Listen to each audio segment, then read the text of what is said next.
So now we've built out all the formulas we need to loop in our M&A build. Just to give a quick recap, we created this whole new section down here for acquisition build, where first off, we built the standard profile of a single acquisition. We then, based on that profile, were able to waterfall it through in each year based on the cohorts and when we were planning to acquire new targets. We then had to combine the P&Ls of Nike on a standalone basis with the financials of these acquisition targets. And then we started looping this up through the core model. So this looped into our income statement, this linked through our cash flow statement. It had ramifications for our balance sheet, albeit this was a little bit more minor.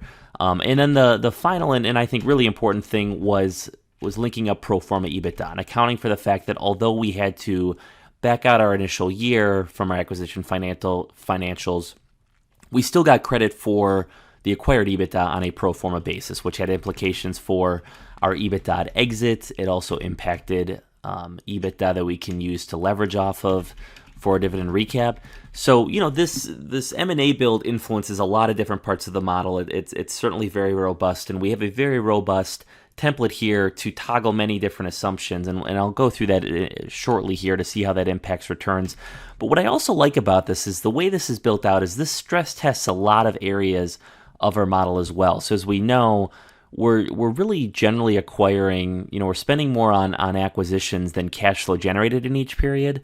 And so this is drawing on a revolver a bit, actually. And part of why I also didn't want to start acquiring in the first year is because I wanted to make sure, for example, our optional paydown formulas are operating correctly, which they indeed do.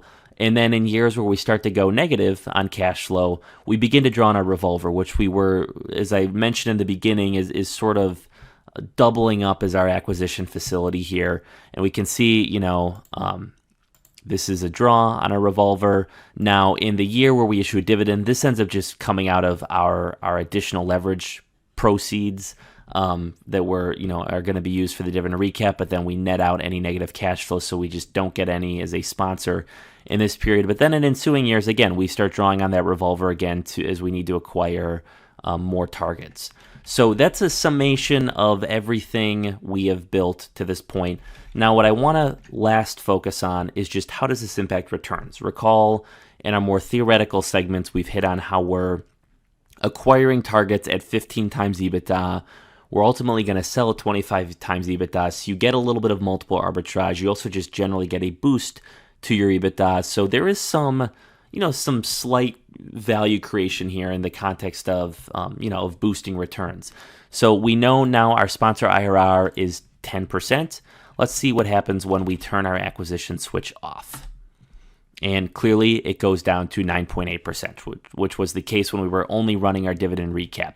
So indeed, these acquisitions do add a bit of value here. We can see how that is driving some incremental return and boosting our IRR for the sponsor. And lastly, we've got a number of other toggles here. So as one can guess, the further out we push these acquisitions, if I move this to year 3, we'd inherently be acquiring less companies. Our returns should theoretically go down, and indeed they do go down slightly. So we can see that the less we're acquiring, the less boost we get from this multiple arbitrage.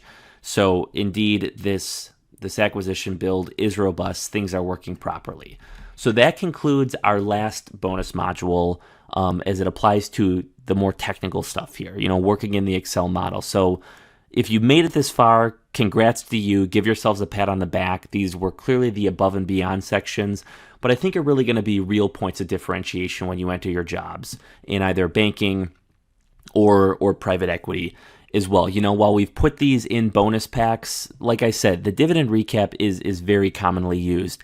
As for the acquisition build, this may have been more infrequent a few years ago, but in more recent history, as PE markets have heated up, as they've gotten a lot more competitive, and sponsors have had to pay more for targets, they're looking for creative ways to juice returns.